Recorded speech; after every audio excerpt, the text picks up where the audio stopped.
Jhalod MGVCL દ્વારા વીજ ભરપાઈ માટે નગરપાલિકા ખાતે નોટિસ ફટકારાઈ।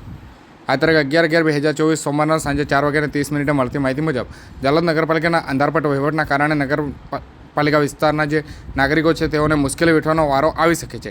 MGVCLનું 1,95,00,000થી વધુનું વીજ બિલ નગરપાલિકા દ્વારા ભરપાઈ કરવામાં આવી નથી। વારંવાર નોટિસો આપવા છતાં પણ પાલિકા દ્વારા કોઈ ફરક પડતો નથી।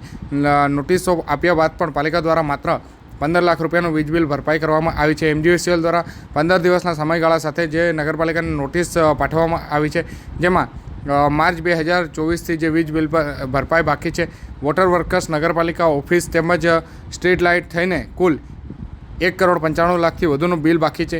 નગરપાલિકા જો બિલ ભરપાઈ નહીં કરે તો MGVCL દ્વારા આવનાર સમયમાં કાર્યવાહી કરવામાં આવશે। કાર્યવાહી બાદ નગરપાલિકા વિસ્તારમાં અંધારપટ છવાઈ જવાની પણ શક્યતા રહેલી છે।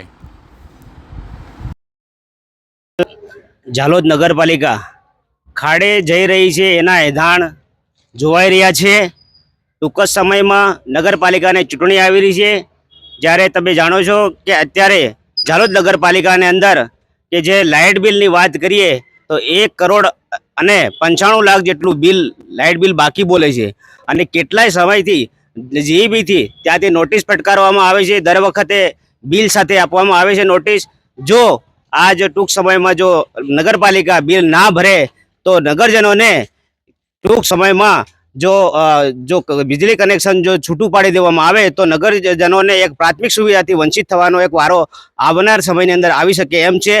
નગરપાલિકા અત્યારે દરેક ક્ષેત્રે નિષ્ફળ નીવડી રહી છે। નગરપાલિકાની અંદર તમે જુઓ છો, રોડ રસ્તા પાણીની સુવિધાઓ સોસાયટીની અંદર નથી પૂરતા પ્રમાણમાં કે સ્ટ્રીટ લાઇટોની સુવિધા અત્યારે આ જે વહીવટદારોની શાસન હેઠળ નગરપાલિકાની અંદર બિલકુલ લોકો આજે નિરાશામય જોવાઈ રહ્યા છે।